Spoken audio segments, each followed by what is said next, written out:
Welcome to Water and Shade! In these episodes, we're going to be recapping the most recent episodes of The Wheel of Time on Amazon Prime.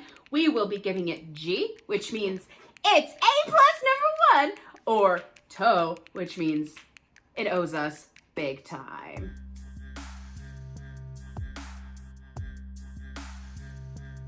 If you enjoy this show and you'd like to support Water and Shade, please head on over to our Patreon. It's $3 a month. You get tons of bonus episodes, never before seen footage, you get merch discounts, and you get access to our private Discord community. So check out the descriptions in the link below to find us. Okay, so in episode 2, which part of this episode had wonderful, beautiful G, which means it did what it was supposed to do? It has to be Rand reacting and yelling at Moiraine. That was pretty solid. I enjoyed that.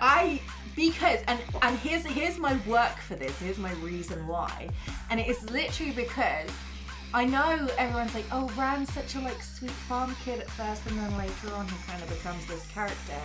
I get that, but this is TV, and you kind of need to get there faster, or at least show Progression. Show that you're gonna get to that place. Otherwise, you end up with a Game of Thrones situation where it's like, oh, Daenerys is like this one character, and then suddenly she's crazy right at the end, and it came out of nowhere. But I love that they kind of put this under layer of Rand in that he can get pissed. dominate. Yeah. He can dominate, and he can get mad, and he can demand answers, and he can expect to receive them, like, yeah. I'm in charge here kind of thing. And I think that's... I see. I think that was good. I really liked that. I think that had a lot of G. I enjoyed that moment. I agree. That was pretty solid. I enjoyed that because he was just kind of like sulking and grumpy with Egwene, and he was like, oh, you're just such a teenage boy. And then he was like, no, God damn it, tell us. And he's like, it was good. I liked that. I agree.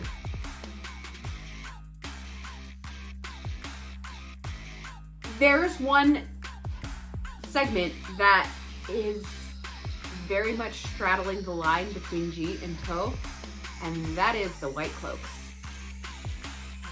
Because it is so bad and so revolting, but it is so good. It is absolutely perfect. Like, I hate them, but I love to hate them. They are so gross. And I can already see the Bornhalds, that situation, spelling out, and it is so creepy. I want to know why he cut off her hands. I think it's because they think that you channel through your hands. See me with them hands. See me with them hands. And that was just, it was beautiful. It was so well executed. So it has G and TOE because I love it so much, but I don't want to watch it again because I was really fucked up after it. So, one of the things I really enjoyed about, Eamon Valda gets great G, Abdul Salis as Eamon Valda, great G so for me because he was very calm, very in control. And in the books, he gets to that. Yeah. But he doesn't start that. In the beginning, he's quite angry and sharp and aggressive and there's nothing really that frightening about someone that can't keep a check on their emotions. But he's as much as there is someone that can. There's a power in that. And it is disgusting, and I was all for it. So that one straddles the line. I could not let this episode pass without talking about it because it was so beautiful. It was so well done. But the part that actually does have TOE for me, it has great TOE, and that is basically all of Mashadar and Shadar Logoth, because they spent all their money on it. They spent all of their schmeckles. They had so many schmeckles, and they put it all on Shadar Logoth, and that was a failed investment. That was not good. It was cheesy. It reminded me of The Day After Tomorrow when the frost is chasing them down a hallway. It just wasn't good. It just wasn't good. It wasn't scary. It was, for starters, it was way too preserved for a city that's been abandoned for thousands of years. Yeah. That was check 1 for me. Check 2, it was kind of like when you're playing a video game and you have like the buildings around you. Yeah. And it was that sort of kind of production level. Yeah. And it felt very fake.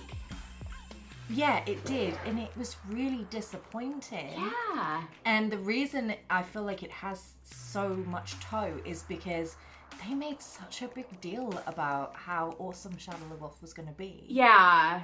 And then I really was hyped up about it. And I think they did well, but I think it was weird because when I watched it in the theater, when I saw the early screening, it looked really good. And I think on the theater screen it looks good because it's actually lower definition. But then I watched it on my big TV at home, and it's not even that fancy. It's just like a regular, like, 50-inch TV. But watching it on there, I was like, this looks like Lord of the Rings. Like, this looks very, like, CG. It was the difference between Lord of the Rings and The Hobbit.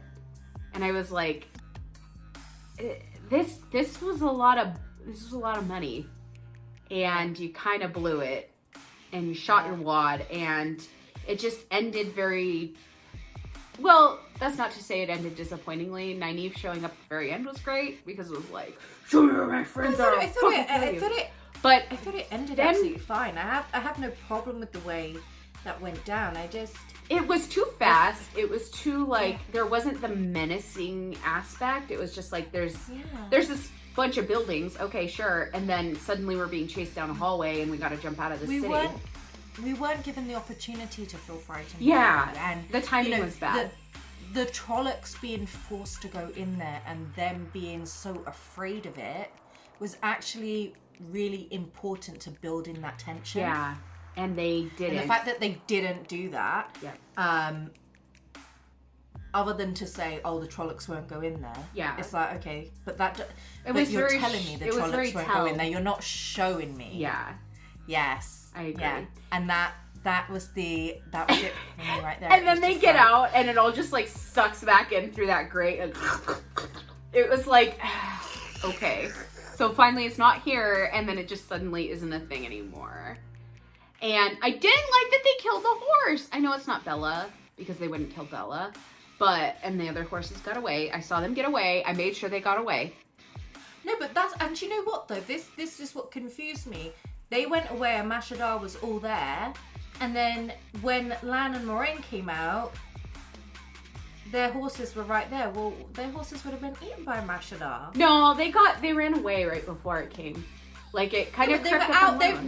When Lan and Moraine leave the building, their horses are outside the building. Oh yeah. So I'm just like, wait, what?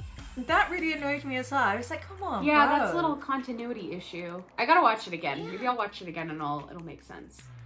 Yeah. I feel like it's hard to tell with some of these things because it feels like I can't tell if they're hinting at something future or if they're like Rand and Egwene. I feel like there's just no chemistry and I can't tell if they're doing that on purpose or if they're like truly don't have chemistry. Because like I don't want them to have chemistry, but I want them to have that like we were high school lovers and we're just growing apart. That's what I want to see. They've been fucking, so they should have some chemistry. I know, and I felt it in the first episode. I didn't really feel it in the second. Like, I didn't feel that tension. I was just like, oh, he's just being a brat, and she's like, why won't you just talk to me? And he's like... This is the key word for episode 2. A distinct lack of tension. Yeah. There wasn't enough... It wasn't scary enough. It wasn't... except for the White Cloaks, because that was horrifying. The White Cloaks are great, but, like, the rest of it around there was, like... Yeah. It's like, there's some good things going on, but I'm not... It was just vignettes. It was small vignettes of things happening. And you're like, okay, Matt found a dagger. Okay, there's no menace there. It's like, oh, I just found this thing. Yeah. Who knows? Like in some ways, I think episode 2 is better than 1 in the fact that a lot of the cheesy dialogue starts to go away and is replaced with poor CGI. But at least with episode 1, there was tension. There was like, oh shit, fuck, Yeah. I didn't get that in episode 2. That's a shame. Yeah. I didn't have a lot of like, except for the Yes. White Cloak.